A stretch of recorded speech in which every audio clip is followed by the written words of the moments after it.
Well, good evening, everybody. It's Chris here from the Whistle Stop Cafe in Mirror, Alberta. Tonight, I told you all yesterday that tonight we're going to have Jim McMurtry on live, and I made a mistake. It's actually tomorrow. However, I do have a recording of a speech he gave right here in Alberta, actually, just north of me up in Morningside. It was fantastic. It was the first time I've ever heard Jim speak, and it was very motivating. I really felt like we need to support this guy and share what he's telling us, and really think long and hard about the implications of it. Because as you're going to see, the things that him and Francis Widdowson and Dallas Brody of 1BC are saying and trying to scream from the rooftops have a very consequential outcome if people would just open their minds and listen. In the last little while, people haven't been super receptive to them. There's some videos floating around online of violent attacks they've had towards them, all sorts of things, people spitting on them, dumping water and stuff on their sound equipment, just horrendous things. And it's not because, they're not telling the truth. It's because people don't like what they're saying, because it conflicts with an emotional bias they've already created around this topic. And the topic is residential schools and what they were and what it means for Canada now. You'll see in the title of this live stream, I did some cultural appropriation there, and I used some Cree words. No, I don't speak any Cree. I don't know any Cree words. I used Translate to do it. So the title of this video is How the Lies May Destroy Canada and Why We Must Support Truth. And when I say support truth, I'm actually saying we must support truth tellers, those who are speaking the truth, even in the face of violent outbursts and cancel culture and all of those great things that people who speak the truth have to put up with. So that's what we're going to do tonight. I'm going to share this video that I took in Morningside, and I'm just going to pop this up on the stage again. So Jim McMurtry, he wrote this book called The Scarlet Lesson. And I would encourage you all to go on Amazon, buy a copy, and read it. I do have a copy of it. I left it at the Whistle Stop today. I got to go pick it up because I really got to try and read it by tomorrow. Because tomorrow at 8 p.m., we will have Jim on the podcast talking about the book, why he decided to continue speaking up even after it cost him his job, and all those types of things. So, there's Jim's book, and here I'll put it up real quick. I know how everybody loves QR codes now. If you scan that QR code, that will take you right to his Amazon page where you can buy a copy of his book. Please do. That's the best thing you can do to support people who are doing this type of work. Support them financially through, buying their writing and stuff like that, and also attend events, share information, talk to people, have the difficult conversations, and all those good things that go along with it. So you don't need to be staring at my face any longer, I don't think. So I'm going to. First of all, thank you for being here. There he is, right there. I never imagined just a few days it was ago. almost 5 And years please ago post in the now, comments if there's any sound when I problems was or walked anything. out in I'll front of do my it as students best I can. that anything good was going to come from that. And at the same time, my wife was dealing with stage 4 cancer, incurable cancer. So all of a sudden, we found both of us that we were out of work, and then I was a big disgrace, including to my wife. Wasn't, it took her a little bit of time for her to accept that, I didn't do anything wrong, because it was just hard for us financially. And I, so, and again, I just hope and certainly believe people do appreciate that it's not easy losing your job.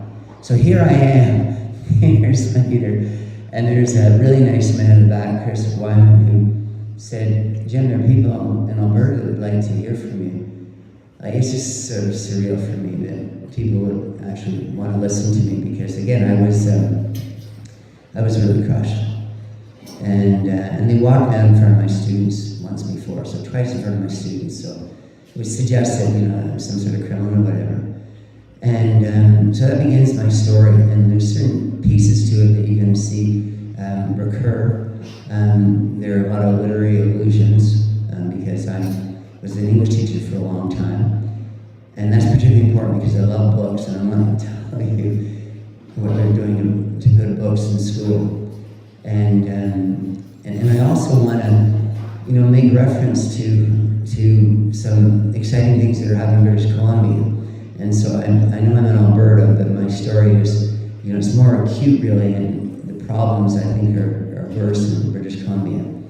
And I know Alberta, by the way. I lived in Edmonton for 2 years, and one of my children lived here for a number of years. And so I've spent a lot of time here.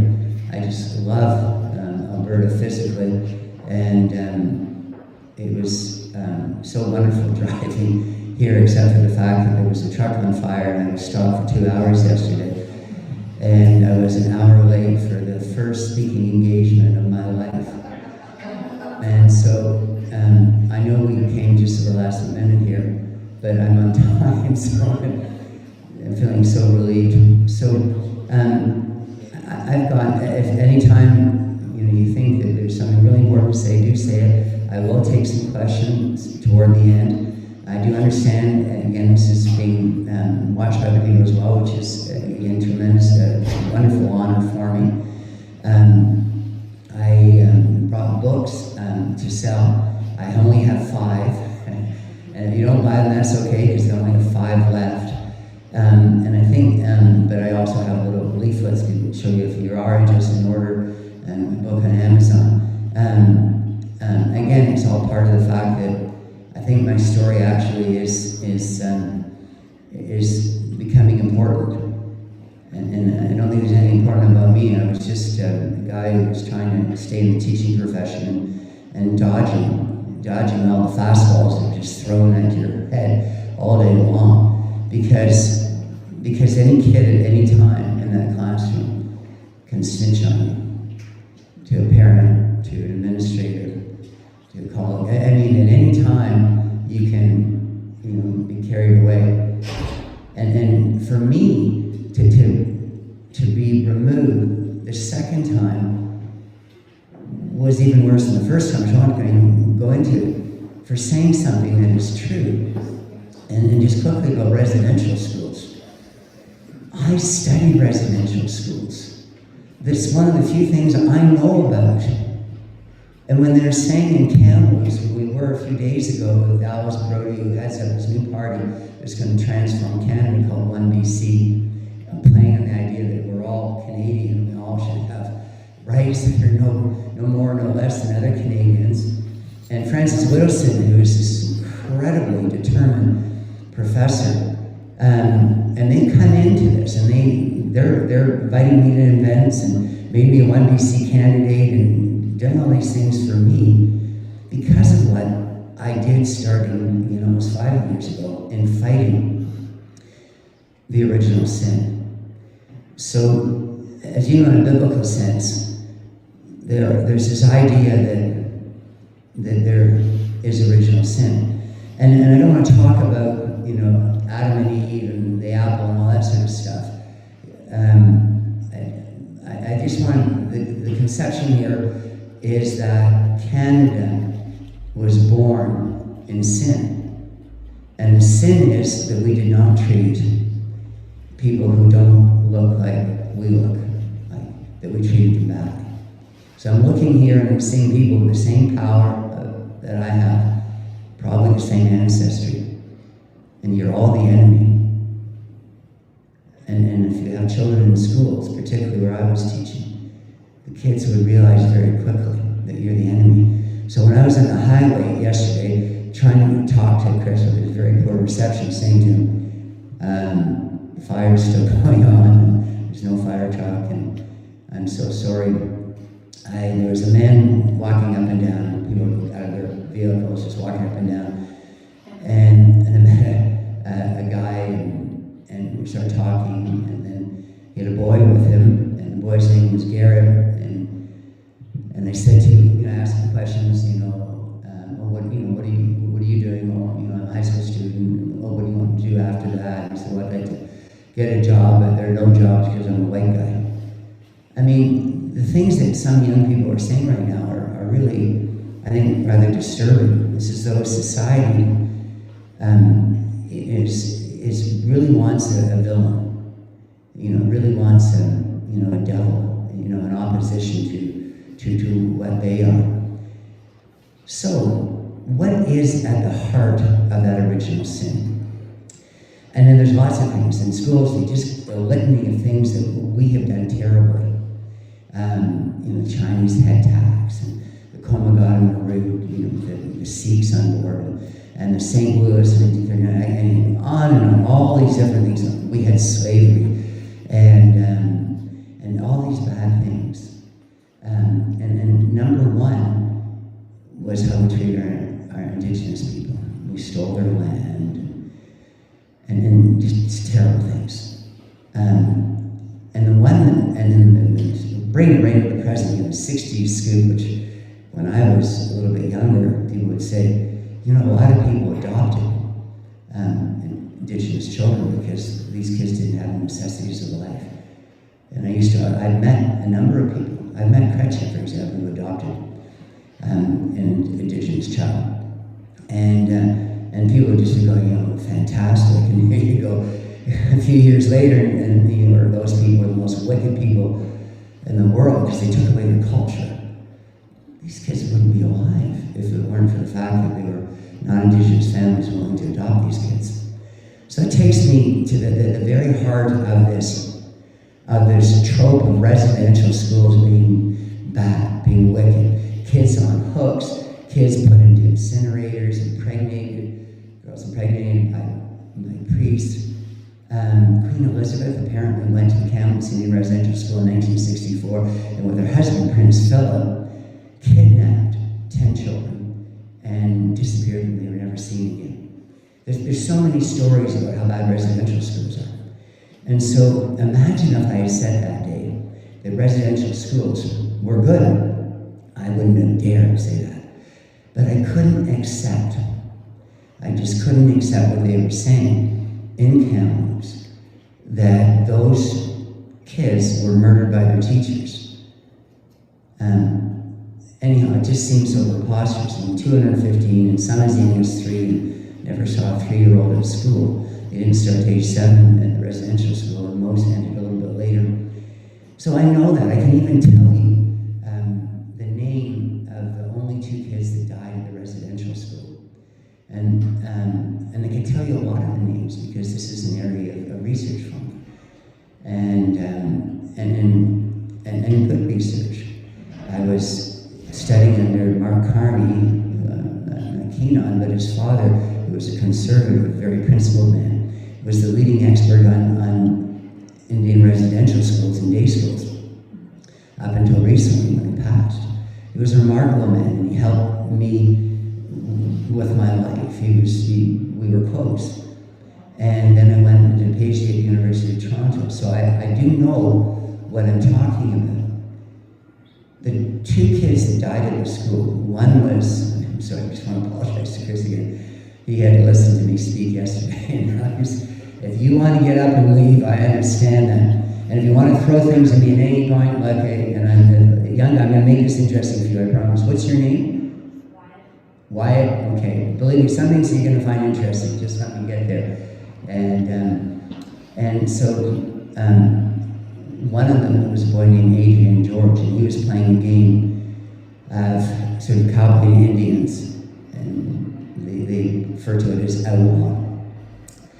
But he was, they were pretending to hang somebody, and he was on the box playing with other kids.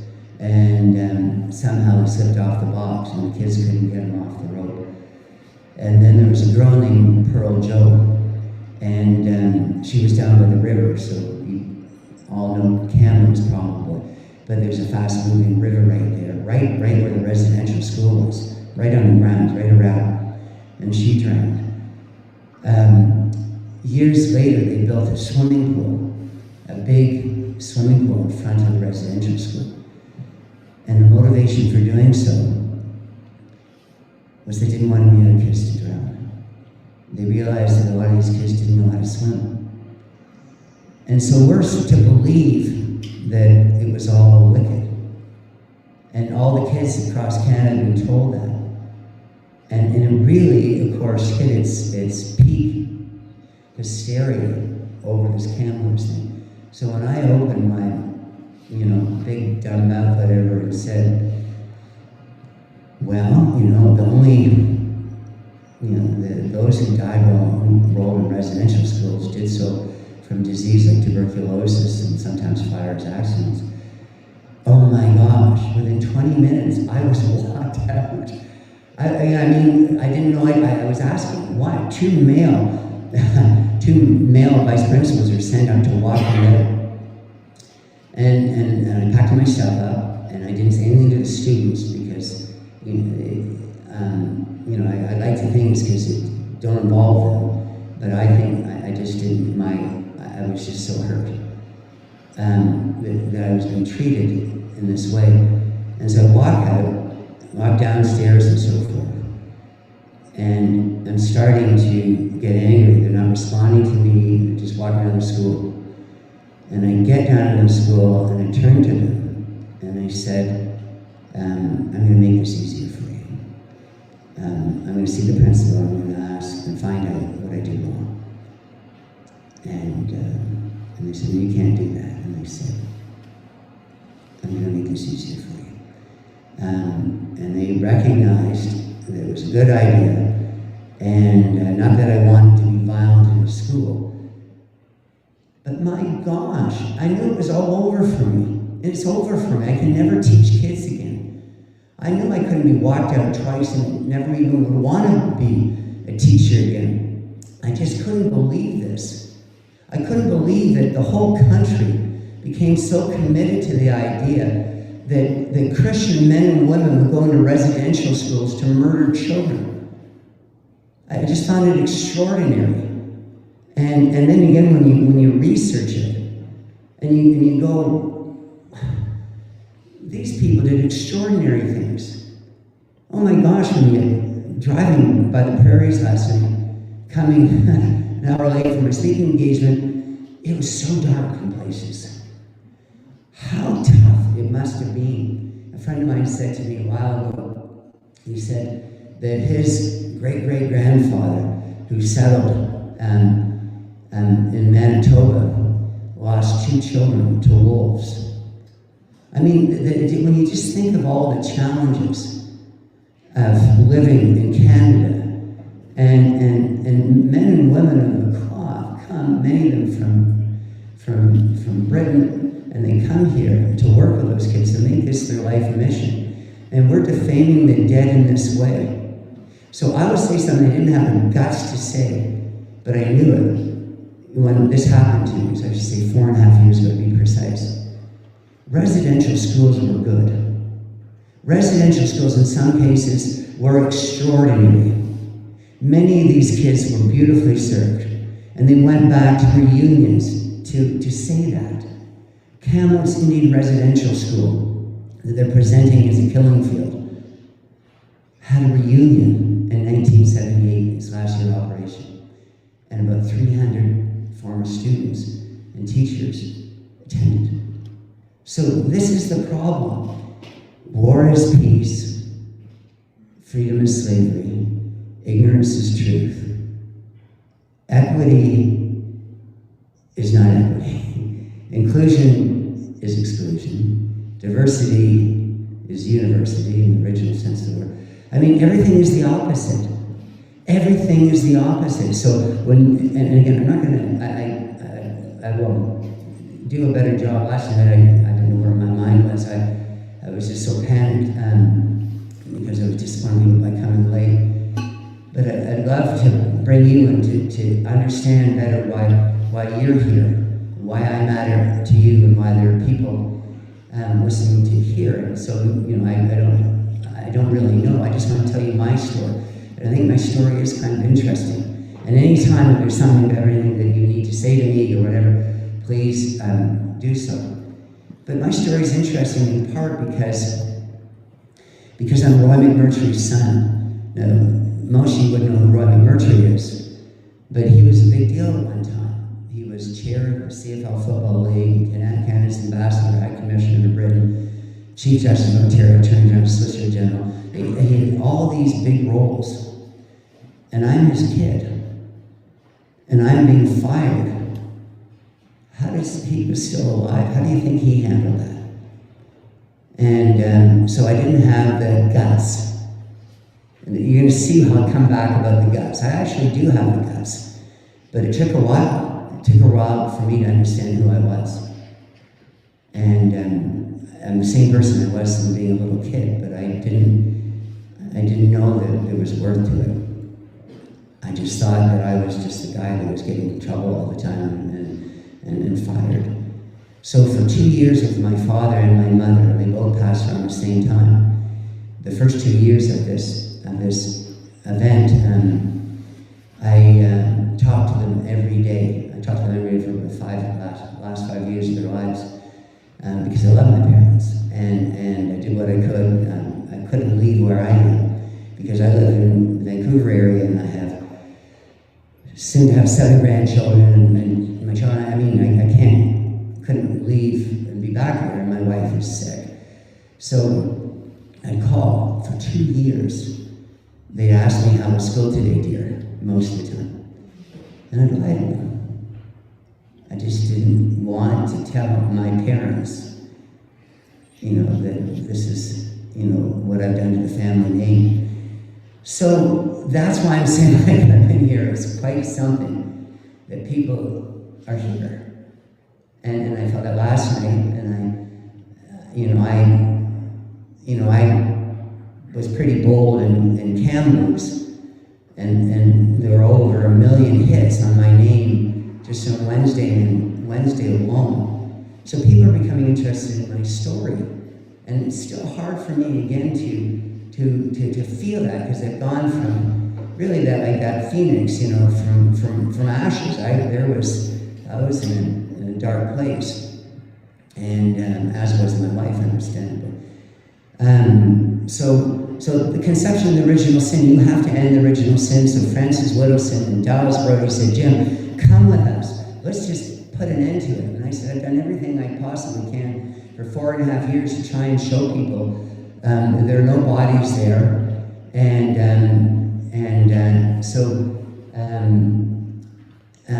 nobody cared, including nobody cared. I wrote to priests and ministers in Abbotsford, right across Canada. I said, I'm defending Christians.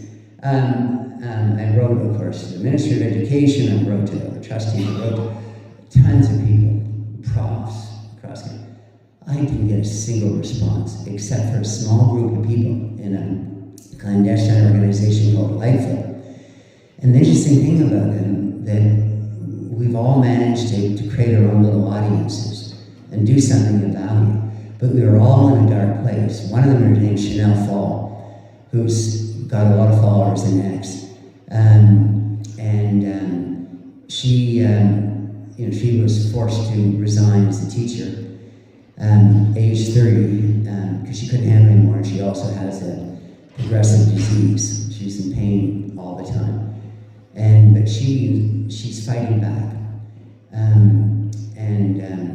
But she didn't stay, she didn't fight in the school. She resigned, and then she realized that bad thing. And then there's a woman named Carolyn Berjowski and James Pugh, who started an online news platform called Watch Canada. We were a small group of people. We were all in one chat together on a few occasions. The most memorable one was a guy named Richard Bilkstow, who was defending Canada when he was at this happens in the school system. There was a black woman speaking to all the principals in Toronto and saying how terrible and how racist they all were and stuff like that, and how it's even worse in Canada with black racism in the United States. And he put up his hand and he defended Canada and became part of our group, and shortly after he committed suicide. So it's not easy when you're a principal and you feel, he was an high school principal, he was having a different relationship with the kids. It's not easy when they take everything away from you. So that's, I need to make this lighter in some ways, but so we need to address this. We need to say, we have to stop what's happening in schools. Now, I don't know why it is aware of all this sort of stuff. Do you have land acknowledgements at your school? You're okay, sorry. Okay. My school, we had already, yes? My nephews in kindergarten last year, they had. Okay, so we'll come time to converge. So I'm going to move to questions very soon. I'm going to say a couple of things. So this stuff divides families. So my family, I have 2 girls and a boy. And my girls right now are very upset with me, and they have been for years. I also feel very close to them, one in particular, and the other one, we have good and bad days with each other. But they know I love their children, and I'm always doing things with my grandchildren. So, I have a relationship that I think is a good relationship, but they're very upset with me because they're ambitious, and one wants to hold on to her job, and the other one wants to be a judge. All 3 of my kids happen to go into law, and their partners are all lawyers. So sometimes I'm sitting with the 6 of them right there, and they say, why is it that all the lawyers in BC take a course in which it says that the 215 bodies were found in Kamloops, and they're all children in a mass grave? Why is it that lawyers, young lawyers, still in 2025, are still taking this re-education course? And that's just the beginning of it. It's just, we're stolen land and all that kind of stuff. Why is it that lawyers don't fight this? And Chris and I were talking about this in the car up, and I yesterday in our presentation, I reduced it to courage. And having guts. I'm going to use the word guts today, and not courage, just so Chris gets some variety in my talk. But it's absolutely fascinating. And so tell me many times, just one-on-one conversation. And my 2 sons-in-law say to me, well, I can't say anything.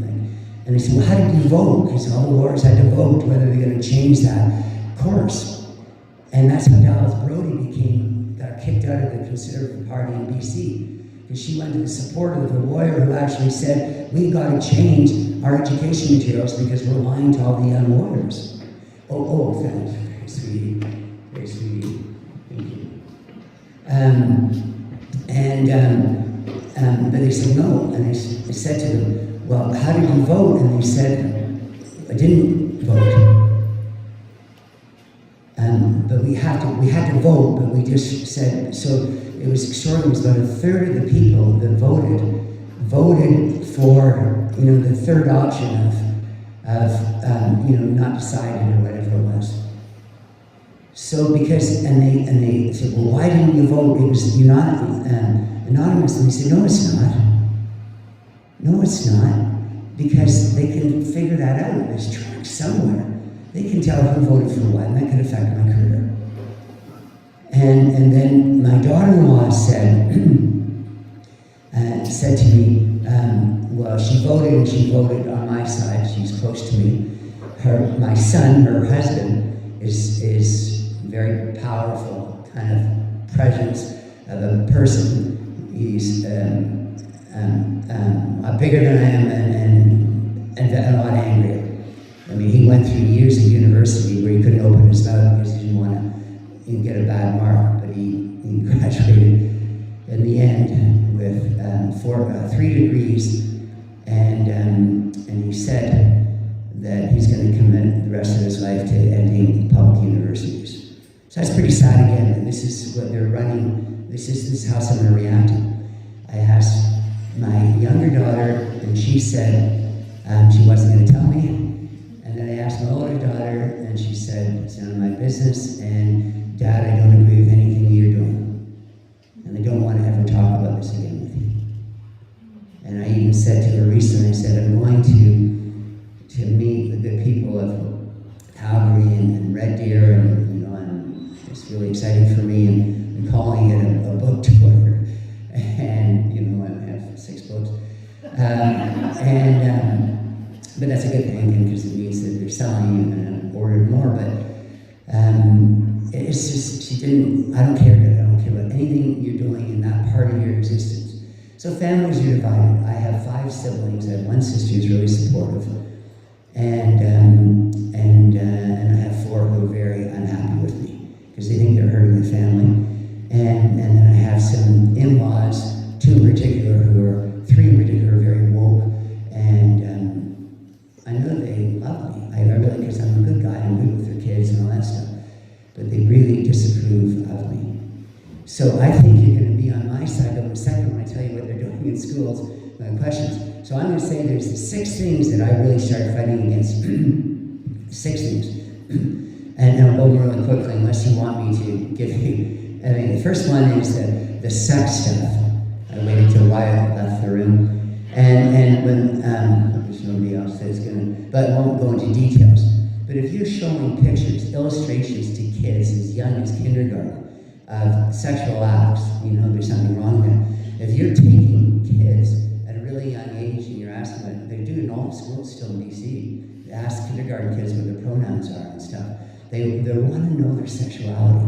And then they're also grooming. You're not supposed to say grooming anymore. That there's all sorts of things that you're not supposed to say anymore in school. Because it's all very Orwellian. In 1984, they're getting rid of the old language.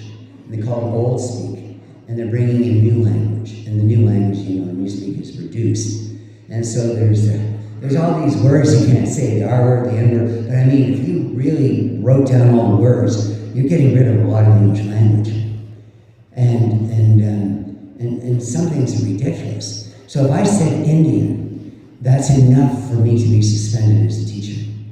But yet Indian is the word that's illegal. It was originally illegal. It's still the official word in the Indian Act and so forth. So anyhow, they just go crazy about all sorts of things. And I didn't want to lose my job, and I knew it was the minefield, but I just wasn't as successful as other people. And eventually, these are the 6 things I just, I was snitched on by kids, and parents got mad at me, and then the principal went crazy, and it all began one day when I gave a girl Markov, and she's in my book, and it's kind of an interesting thing. I call her the Tempest, because she was wonderful most of the time, and then she had bad days. And she was, I don't know what her condition was, but she just had bad days, and all of a sudden, she loved me as the teacher, but all of a sudden she went to the principal and said, a terrible person, and then it was gone. She was the cause of all 3 of my investigations against me, one kid. And so be very careful. So the first thing they're doing is they're going into the sex stuff. And if you don't think this is bad, then and of course everybody here is agreeing with me, you really need to see it. So I went, after I was fired, I went into schools to see the drag queen performances. Because they had drag queens in a ton of schools where I was living in Surrey. I worked in Abbotsford, lived in Surrey. And they ended very quickly, because what I did is I walked around the parking lot asking the parents when it was about the time to pick the kids up.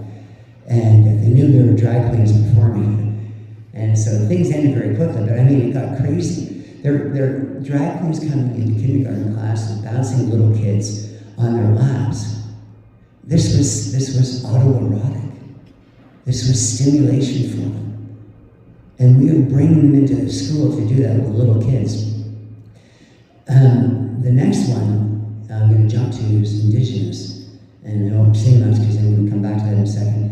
Is my 3-year-old grandson, just turned 3. It was in March. His birthday is February. Went to daycare and came home and asked his mother. He said, "Am I going to be taken away and have my hair cut off?" And my daughter said, "Well, what are you talking about?" And we were talking about residential schools. And he told his mother. And it was the same kid who also came. I said to him, on Easter, I said, "What did you learn about Christianity?" "Well, you don't eat and drink during the day for 30 days, and it's called Ramadan." I mean, it's complete replacement. And you know that. So the next one is race.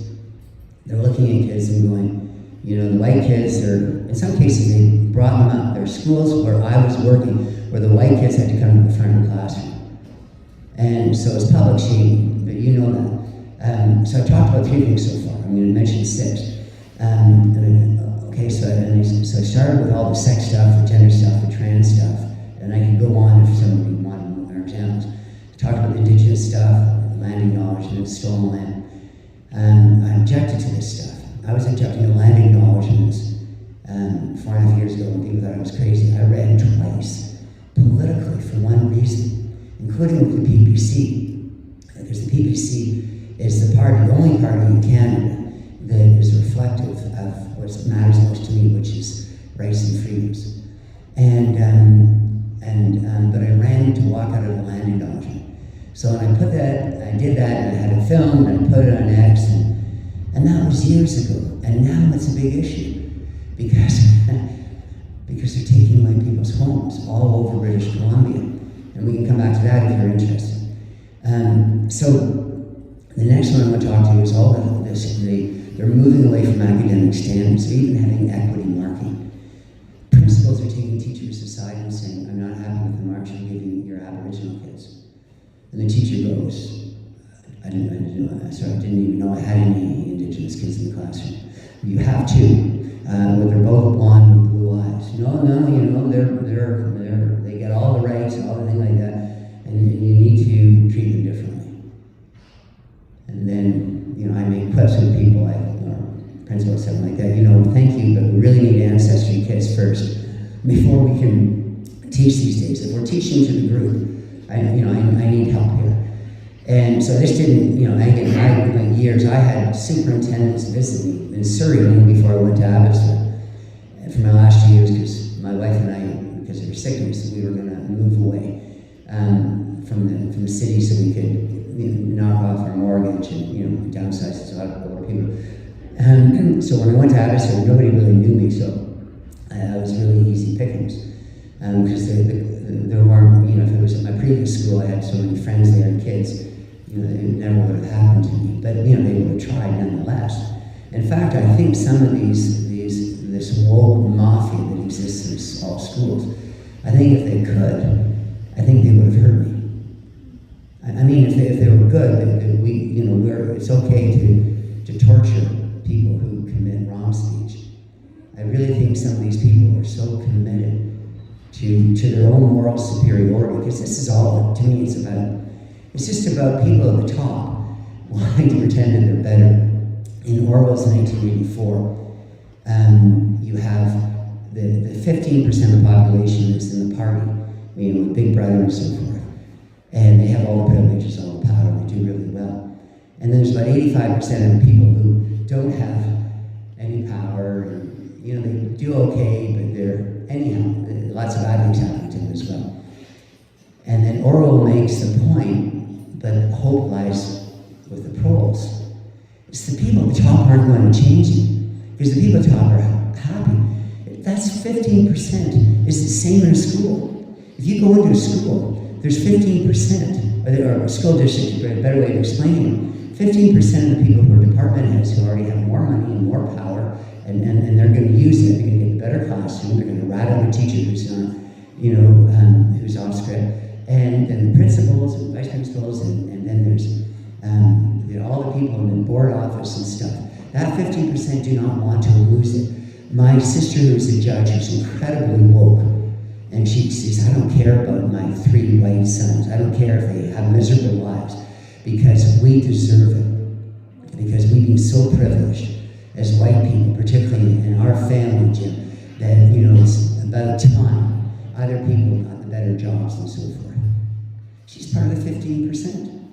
She's never going to lose anything. Even if she were to lose her job, she's got a fat pension already. She gets full pay as a judge, works half-time because she's superannuated.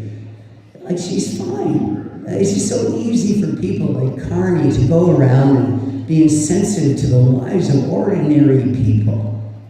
We put people to work to put in a pipeline to whatever, but it just is not what he's interested in. Trudeau goes to one residential school, former residential school in Port. He went in on a horse. Chilcot. He went in on a black horse. I guess he couldn't find a white horse. But he wants this whole display that I am this sort of, Peter on a donkey type thing, or Jesus. And then true, another time, he had a teddy bear, maybe this interests a former prime minister, went to a cemetery, a known Catholic cemetery in Saskatchewan. You know the story. He got down on one knee, put his head down with his teddy bear. And, all the kids that were murdered there and stuff, they were Indigenous, and of course there probably wasn't any Indigenous child there, but there could be. But it's this pantomime, it's theater. The next thing I want to mention, the 506, is history. I think history is important because those who control the present can control the past, and let's control the past, control the future. I think it's really damn wrong if you change history. And Chris said something to you he thought was interesting in the car. I asked for feedback. It was a big mistake because Chris said, okay, I have a list here, Jim. And Chris was very supportive. He said, I really like the story about your dad.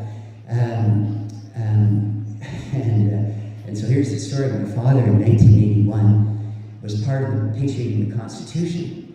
And as you know, there was a problem getting the provinces to agree. In the end, they didn't get all 10 to sign. Quebec didn't.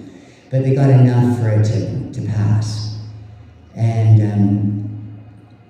my father broke the impasse because he was personal friends with people of two different parties, Roy Rowland on the NDP, was Attorney General at the time in Saskatchewan, and Jean Chrétien, who was Attorney General at the time. Attorney General at the time for Canada. And they met, and they had a friendship, and they worked out a deal, and that's down in history. So it was the kitchen court, and I know it's down in history because it's in some of the textbooks before they removed all textbooks from social studies in schools. But my father's name when they're talking about the kitchen court, and it's just like one long sentence, and I can't even remember. I think one of them mentioned my dad's name, and the other one just said the Attorney General of Ontario. And they said that when things weren't looking good for Trudeau and his patriation, that three men got together from representing three different parties, different parts of Canada as well, representing English and French, and they came together and they over coffee, a lot of coffee, late at night, they came up with this agreement. And I went, what? My dad never drank anything, not even water after 5 o'clock at night. He drank scotch. Do you think my father, who drugged himself every night so he could sleep, sleeping pills and scotch, do you think he would ever drink coffee late at night? So I'd say to my students, no, this is what they do with history. This is what, there was one pope that went around with all the art in the Vatican, knocking off the private parts of the men in the sculptures, but so nobody in history would ever see that again. And that's what they're doing. That's what they're doing with my father, presenting my father as a coffee drinker. He was not a coffee drinker. And so it just shows you again with the 215 thing, the 215 matters because you can never erase that original sin. I'm going to come back to it in a second about what's happening in BC and to me personally. But you can't unless you get it in 215. And so that's what I'm doing. But I'm also going after the 6 things I'm selling. And the last one is the censoring of literature. And they're taking all the books that I love. And it kept me in school. In many ways, kept me in school. I don't know why, but I was really a lousy student. I was bored. I daydreamed a lot. But you put The Inheritors by William Golding in front of you. You put Holes, The Outsiders. I can read it again and again. Charlie and the Chocolate Factory. I mean, they're just the best of all to me. To Kill a Mockingbird. You put great literature in front of a lot of kids, and they just, particularly girls, and all of a sudden they're just, they found something and they're growing and they're learning about other people in other lands, walking in people's footsteps, and these metaphors. It's a wonderful thing. And getting rid of that and bringing in social justice stuff, where the villain's always somebody who is younger but has these characteristics, And so you know how that goes. So I'm fighting a lot of different things in the school system. I'm not standing, everybody has abandoned me. Half my family, a lot of my friends, all my colleagues, they're not talking because they're afraid. You know, if I meet with them in the street, they say nicest things, but they say, I can't be associated with you. Complete abandonment by so many people. But I came to a point in my life where, again, I in those dark moments after being fired, I forged in those fires this person, and this person isn't special in any way, except for one thing: I've got guts. So you can come back to that again. I call it courage, yes, man. Sure, very courage, and so lots of things are happening, and it's extremely worrisome in schools. And I think the only way it's going to change is if we do something about it. You can't reason with these people because they think they're better than you are, as explained. You have to organize. You have to say to anybody who is saying any of these things that I'm talking about, that any of these things are going well, that you to do that. Now it's hard, and you don't want to lose friendships either. And teachers, there are teachers in the room here, you don't want to, or former teachers, you don't want to get yourself in trouble, I get that. So find ways of not ending up like I ended up. But we need to be bolder as a country. We need complete and utter resistance to this dark, dystopian, communist, destructive ideology. We call it wokeism. And so that's the gut parts of me. I'm on full throttle, and I'm going to accomplish something. I'm fighting my employer, I'm fighting my regulatory body, I'm fighting my union, I'm fighting the government, I'm fighting all sorts of things. I'm being told all the time, I'm going to get lawsuits against me. It hasn't happened. I get death threats, I get all sorts of things. And it doesn't change a thing. Because, and this is a legal thing, why, if you were, and parents, and I hope this never happens, were in a divorce, and they had to place you with your mother or your father, what would the judge do? What would he do? What would be the most important thing that the judge would do? What was right for you, or what was right for your mom or dad? I don't think so legally. What would a judge do? It's in the best interest of the child. The judge would just go and say, okay, thank you, I've heard you, yeah, I understand all these things and like that. You know, it's the child that matters. And that's what schools are set up to, it's the child that matters. So that's what I'm doing. And I'm seeing my grandsons being indoctrinated. My grandsons are spending whole days painting these rainbow stripes and the sidewalk and benches and all, at their school. I mean, they're just full on woke indoctrination. So again, maybe the end thing is just to highlight the guts thing. And again, I don't have any more guts than anybody else. It's just that I'm just that Joni Mitchell song. Freedom's just another word for nothing left to lose. I have nothing left to lose. Everything that mattered to me was tied up outside of my family and friends, but it was tied up in my job. I got up in the morning and I came home late. There was never a day I got in my car at 3 o'clock. There was never a teacher who outworked me. I'm sure there are a lot of better teachers out there, but there was never a teacher who outworked me. I volunteered for everything. Every single year I taught, I put on special events for disabled kids. Nothing to do with my job. I did theater, I did music stuff, I did environmental stuff, I did coach. One year I coached 6 teams in 1 year, 6 high school teams in 1 year.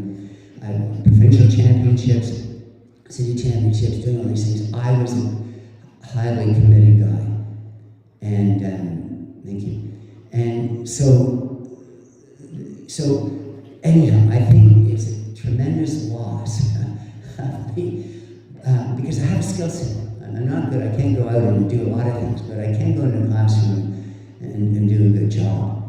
So I was with the 1BC people, with Dallas and Francis, and spent a long time with them. And Thursday they were organized, and I'm closing with this thing here. And then I'd like to have a couple of questions. On Thursday, I said, where are we meeting? I said, well, we'll tell you tomorrow morning at 10. Dallas. I can tell anybody. We'll tell you tomorrow morning at 10. It wasn't Dallas. She's not that way. She's just a really sweet woman. She said, I'm not supposed to tell you. And then somebody came in right away, because she's got all these handlers and security people. And then I learned at 10, and I'm driving there, and I get a call from Frances, and she said, where are we going? And I said, well, you know where we're going. You were told the Prestige did.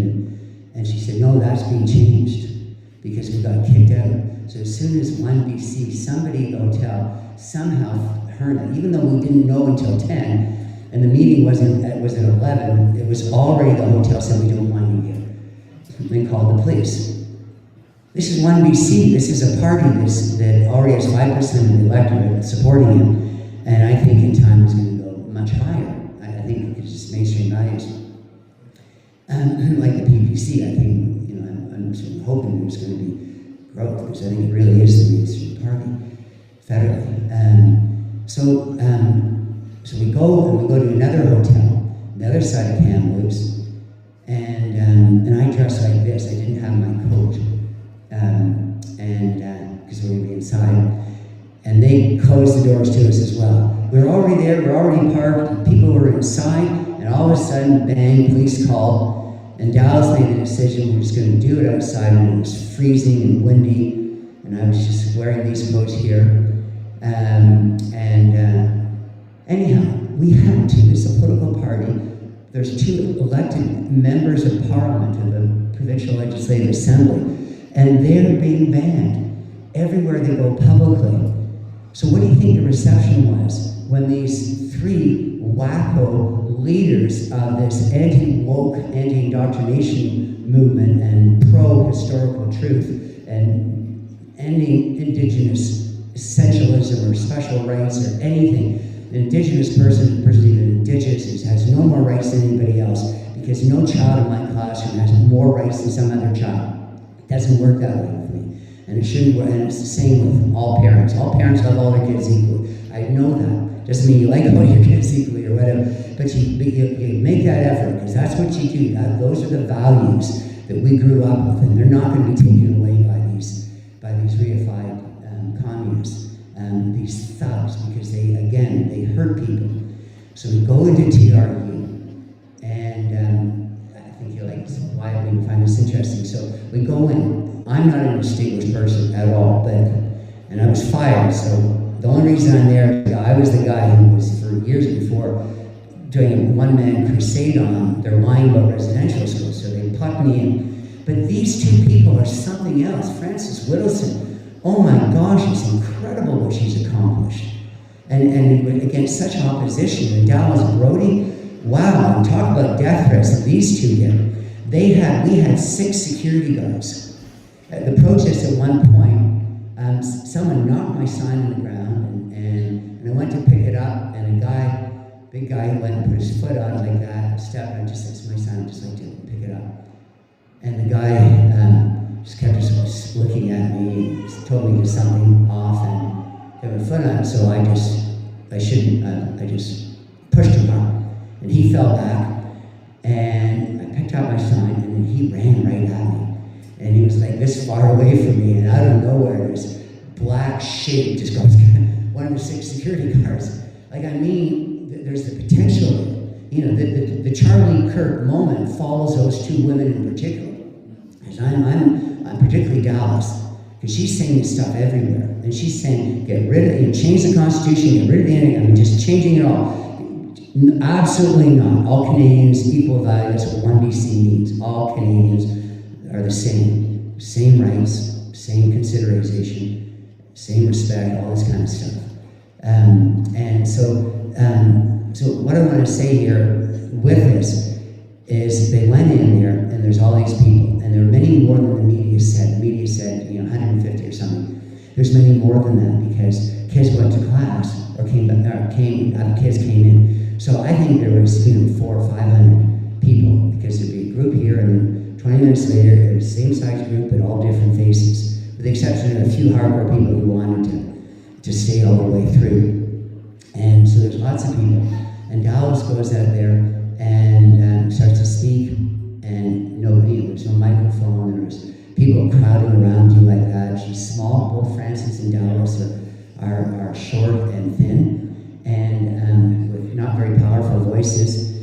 And we drowned out, and Frances tried to do one-on-one talk, and her street epistemology, and how she works. She's the intellectual. She wants to work on person time and get them to understand the facts and so forth. None of that was working. So what did I do? I looked at this crowd of a lot of people, and I just walked around, and I walked right up to people, and I went up to them, and I went like this, and I said, "Why are you lying?" It was a professor. I said, "Why are you lying to students? I think what you're doing is unconscionable." I couldn't think of anything worse than lying to children. Why are you doing this? Why are you talking about something that you know is not true? You know that those kids weren't harmed. You know there was no murder. And then all of a sudden, all these people gravitating around me and shouting me out and surrounding me, and I just walked somewhere else, and I went back at them and talked to new people. And so that's where there were a lot of hits that day for me, over 1 million hits, because I was completely and possessed. I was this crazy person, which I maybe kind of are, and I am. But the crazy person that was not going to take no from anybody about anything, and I'm not. I'm going to walk out of any land acknowledged. I'm going to do anything that goes against my conscience. I'm going to do that for the rest of my life and over my dead body. I said to hundreds and hundreds of people, some really big people, all sorts of people, groups of people mocking me, people laughing at me, people calling me all sorts of names like that. They got it back. They got it back and more, but they got it back with reason. They got it facts. I stood my ground and went up to them, I followed them, and I said, "Show me the evidence." And then one clip that did really well was of a guy saying, "Why do you need evidence?" And that's such a statement about what university is becoming. Why should a university get any funding at all from the public if it's not getting kids to think better? It's getting kids to think like, to me, the most disreputable people in our society. The people who want to destroy it. Chris and I were talking about deconstructionism in the car up here. What is deconstructionism? Jim, what's your take on it? And I said, here's my best attempt. Chris, you're smarter than I am, but I'll give it a try. It's taking apart. It's saying everything that our ancestors built, including residential schools or any schools, everything that we're part of, even our language, everything about us, our religion, even the incredible accomplishments of the explorers and so forth. They're on somebody else's land, and we're still on their land. Everything about us is being deconstructed. So that's it. That's who I am. I'm just the teacher who was fired. That's it. People get fired. There's nothing interesting about that. Except that I'm fighting back. And I'm doing it, I know with some people in this room, because I have a sense there's probably some people in this room who follow me, or have, in some way or another, people may follow watching here, but there might be some people who have supported me in one way or the other already. I think that's what we need right now. I don't think we need to convince the other side. Because first of all, you can't convince people who are deluded and who are fanatical and are doing for your same interests of the 15%, or people who want to be the 15%. They want to be better than you, and they want to take everything for you, including your land. And if you don't think that's serious, then come live where I live. Half of Tâpwewin is already owned by the local band. There's 400 people that own half of the town of Tâpwewin, which is where you get the ferries going to the island. And they want it all now. And the people in government, EB, the Premier, and the Prime Minister, they're all happy to give it away. And the people in Richmond, and I'm part of that as well. It's amazing talking to people there. And to hear them, and to talk to these people, and to watch them crying and saying, I went to the bank, and the bank's refusing to renew my mortgage. But when you hear people say that to you, and it's older people, these older people, they're going to fight. whole lives with the 85%. It's not going to be the people who are benefiting, the people who are fine. My sister's not going to worry if her land's taken away, her house is taken away. She'll buy another one somewhere else, and oh, look, you know, it's so good, look at me. I've always defended Indigenous people. It's us. Hope lies with us. And we need guts. We need courage. The courage of our convictions. Does anybody have any question?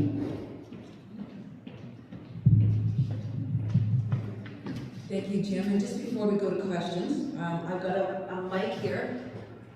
And what we're going to do for our Q&A, I just brought your book up just so you can just show those online and where to go ahead.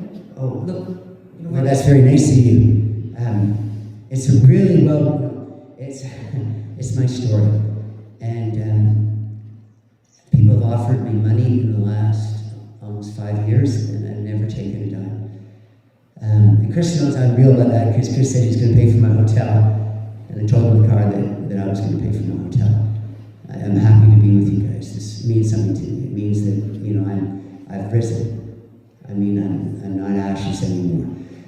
So my story is interesting because you see all the things that they did to me, and I don't think this should happen to any other teacher or employee. And so there's a few copies here that Chris probably has, and if you kindly, if I'm selling them for $20, or if Chris could give, there's a little bookmark that has the information. They can get it on Amazon, or you can just go to my website, jimmymcmurtry.com. But that helps me because selling the number of books that I've sold already helps my legitimacy.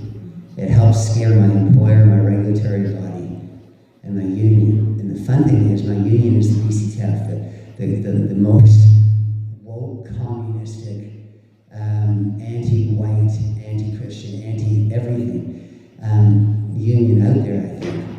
And they haven't abandoned me yet because they're scared of me, because they don't want to be sued. And when people support me by buying my book or reading my articles or following me on X, it makes me stronger and it makes them weaker. So thank you very much.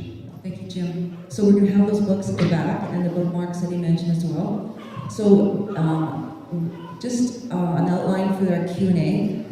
Yes, you're going to be online. Don't feel nervous about it. You don't have to give your name, but I will come to you. If you just put your hand up, I will come to you. You're not going to be videotaped, but just like you know, there's about 300 watching, and they would probably love this opportunity to ask you questions. And I have some myself. So if you just would raise your hand, and I will come to you. And just before that, I want to just give you a little personal experience. Like I said, I'm from this area, and we just had our county councillors voted in. And we happened to have 4 in my division, so I hosted a forum.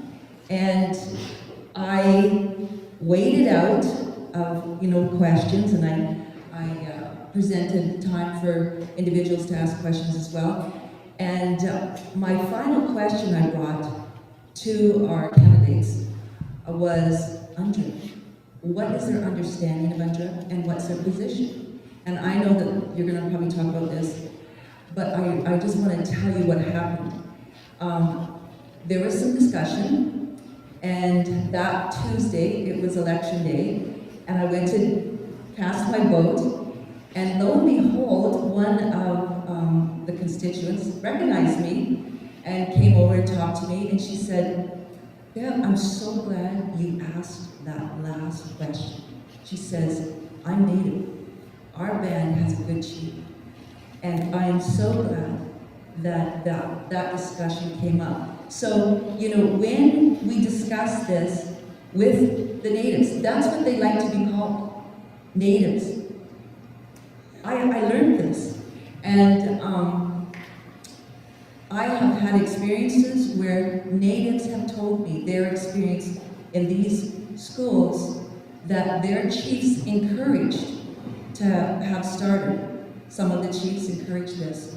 And they said if it wasn't for these residential schools, they would not have been educated.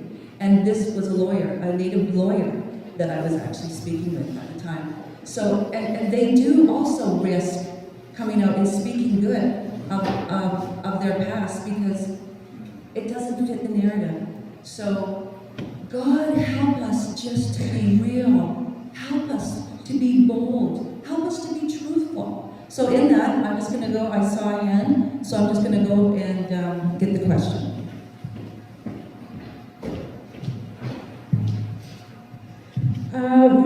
My question / comment relates to what Bev was talking about here. The dialogue, the discussion is so important. Is there a place online where people can see concise, frequently asked questions and answers that have resources to back them up? Because we know the what now.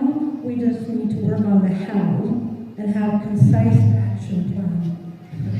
Well, it's wonderful, and that's consistent with what I was saying. That I think we all know right now that there's an awful lot wrong with schools in our society, and we need to take action. Just one thing that Bev might find interesting was you mentioned UNDRIP. UNDRIP came in, I think it was 2 months after the 215. So without the 215, that falsehood, I don't think UNDRIP would have passed. And DRIPA wouldn't have passed in British Columbia. And both UNDRIP and DRIPA means really, and of course the Richmond-Cowichan decision, is that Indigenous title to all of Canada is senior to your title to your property. And so if that's the Canada people want, that's fine. Again, so would my dead body. Because I spent my life working with kids from other countries. When you're in a city like Surrey, the vast majority of the kids are immigrant. I mean, it's amazing from immigrant families. And I worked hard to make sure that they had the same rights, freedoms and privileges, whatever, as anybody else. So this idea that all of a sudden I'm going to stand by and lose it. So you asked, it's a big question as to what to do to find that. And maybe we could talk personally afterwards because I've got some suggestions. My particular focus at this time is my story. I think it's also because of all that happened in Kamloops. It's the 215 thing. And there are, I talk about that in my book quite a bit. I talk about the different organizations. I have reviews from Conrad Black and former judges and other people. So I try and address action plans. But right now all I would like to say is, and Bev repeated it, we need to be bolder. When it comes to being bold, if you have one piece of information you give people if you're part of an organization that does land acknowledgements in order to make a case for not doing land acknowledgements anymore. Yeah, I've been talking about this for the one person who's most critical about me and walking out of land acknowledgements, publicly filming it and putting it online, and to do it again during the provincial and federal elections. I got a lot of angry people with me, and it's a man who's a quadriplegic. He was the mayor of Vancouver, Sam Sullivan. I don't know if anyone knows who he is, but he's somebody who believes in preserving history, and we become friends. And he said, Jim, we shouldn't do land acknowledgements because they're repetitive, because they're false, because they're compelled speech, and on and on and on. But you don't want to be rude. Wouldn't it be better if you got up beside the person or asked if you could do your own land acknowledgement and say something different and have equal space? And Sam, it doesn't work. At school, no kid's going to speak out or teach you because you're going to get in trouble. Because it comes down, it's just an order. One of the things that I mentioned is there's 8 professional standards for teachers in British Columbia. There was 8, and 2 years ago they brought in a 9th. And it's all about how you have to respect and commit yourself as a teacher to the healing of Indigenous people. Healing. Teachers now have to be therapists, shrinks, And then it said, your person, it's clear as, written down, do not allow personal opinions on anything to do with Indigenous people. This is our positions, including in residential schools. And then they list where you cannot have your own personal opinion. And it includes the staff room. Staff room is the only place left in high school where you dare open your mouth, because you look around and you go to the thought police. No, Bill's okay. Kareem's okay. Hey, what do you think about it? Anyhow, but I mean, you can't even do that now that it's law and policy and so forth.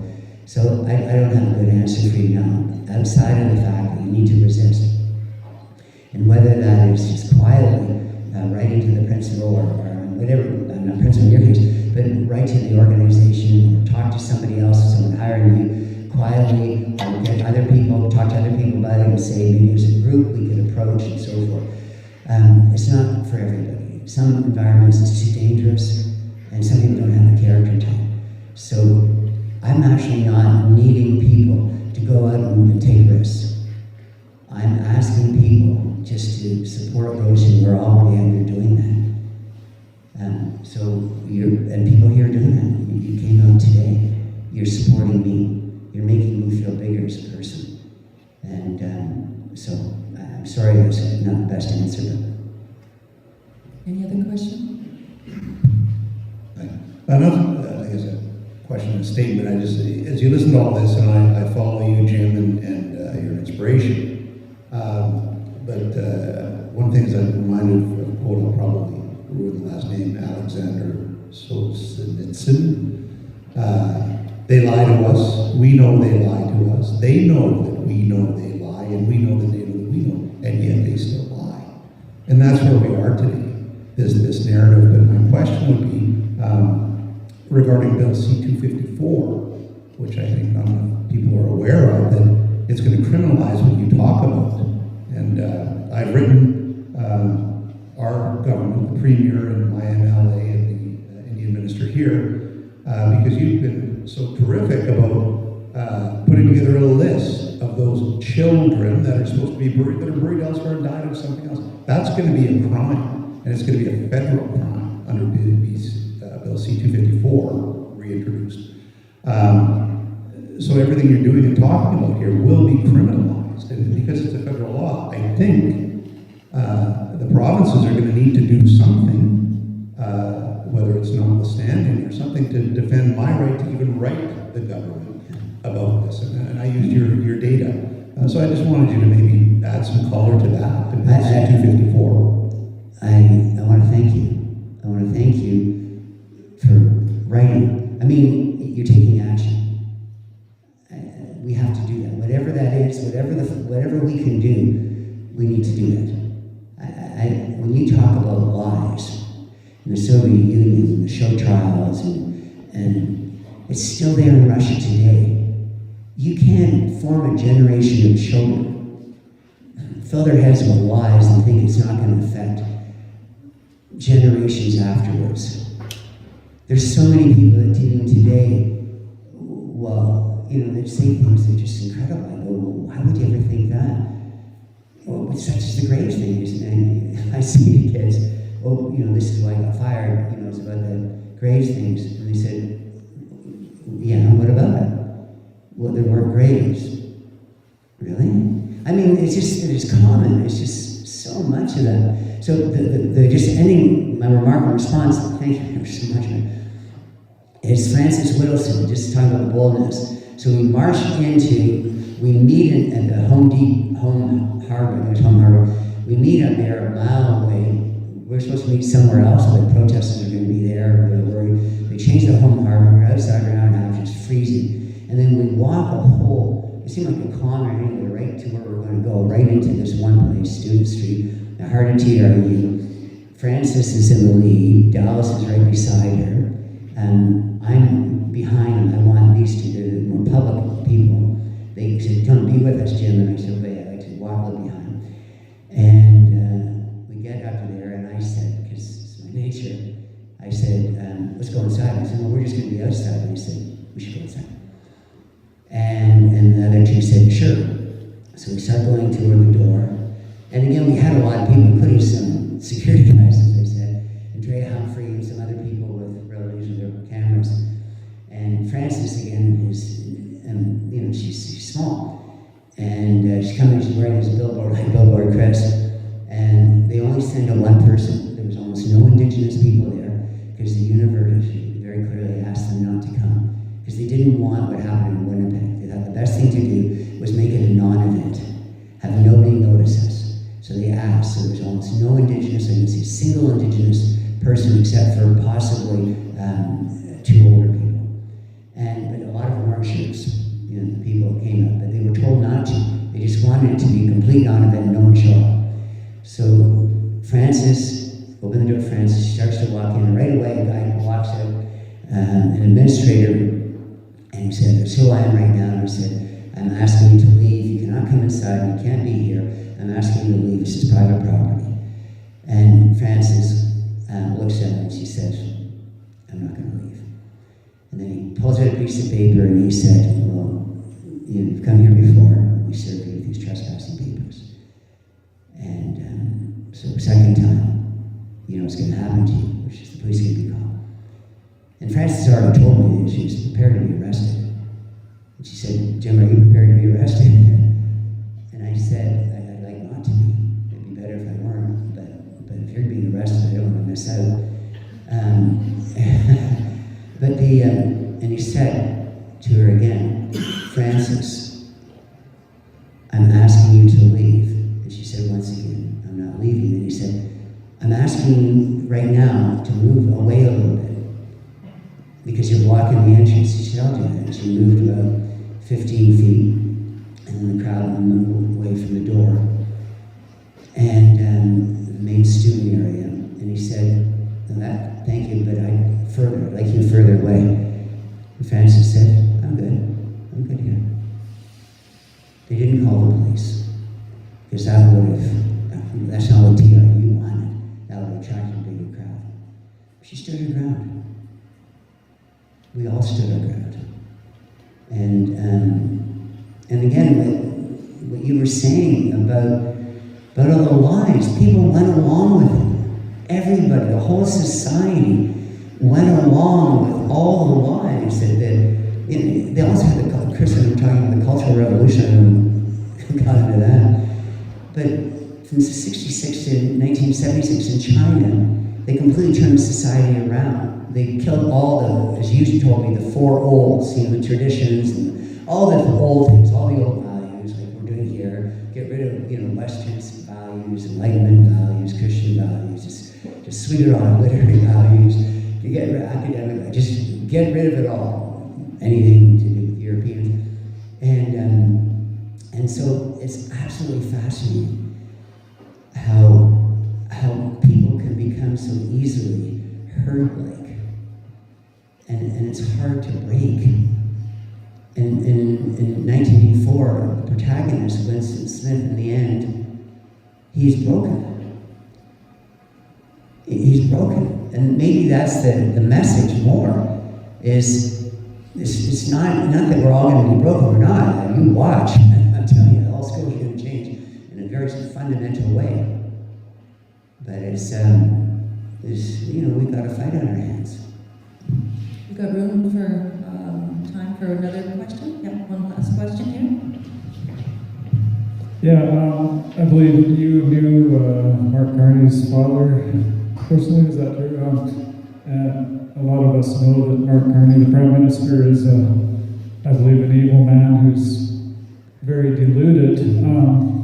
But how do you think he got to that stage? I think that's probably a parallel for a lot of the professors and educated people who are now educating the kids. Like Mark Carney's father, I believe, was head of the school in Fort Smith, and coming from a conservative point where his father was at, how do we get the next generation to this deluded point? Was it the universities, and how do you see that progression? Yeah, I think Mark Carney's success is he became part of the 15% and part of the 1%, and then, you know, part of the international elite. I think it'd be hard to have much of a conversation with Mark Carney about Canada, because I don't think he knows Canada. He certainly doesn't know ordinary Canadians. And he did something to me which is a cardinal sin. He was only responding once about the residential school thing about Indigenous people. And they wanted to hit him on the fact that his father never said anything bad about residential schools. Never. And that's why this idea that they're bad, I never heard it until 6, 7, 8 years ago. All of a sudden, the zeitgeist comes in, all of a sudden people are saying things that, as I said at the beginning, complete opposite from the truth. Mark Carney's father was a gentleman above everything else. He did not. He was so wonderful with the students. He was somebody who saw himself as a man of the people, and I'm sure was a lovely father for Mark. So during the campaign, maybe you noticed there was just one time that Mark was asked and responded to it, and he turned around. Does anyone tell me who it was?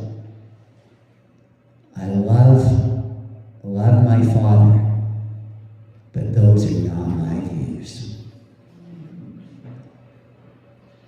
No, I love my father, and I didn't agree with every view of my father. That's normal. Do you think I'm going to tell other people that? Absolutely not. I mean, there's something wrong there. There's something wrong with so many of our leaders. So again, hope lies with the pros, with us. And I think we're going to succeed. So thank you ever so much. Thank you, Jim. And Well, there you have it. That was the entire speech that Jim gave at the Morningside Hall in Alberta a few days ago. So, yeah, I apologize again. The sound, I thought the sound was going to be a little bit better. It wasn't that great, a little bit echoey, but I think that you pretty much got the gist of what Jim's talking about. We're going to get into it a little deeper tomorrow night with better sound for sure, and give you some more stuff to think about. In the meantime, I have a lot of work to do, because the response that I'm seeing right now from the NDP, the Liberals, all of the woke people in response to our Alberta government actually taking steps to protect children, their response is absolutely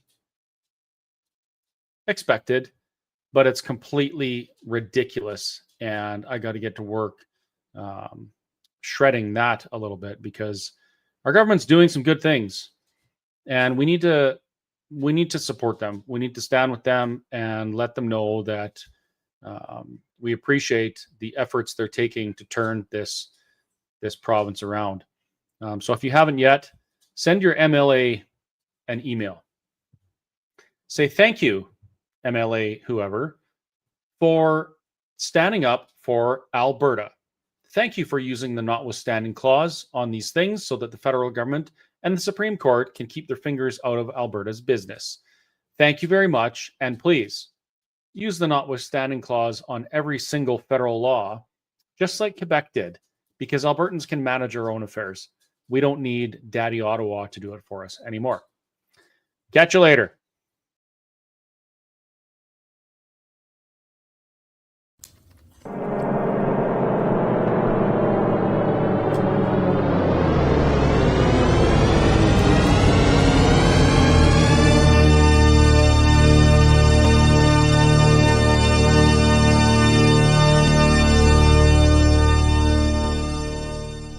Meow.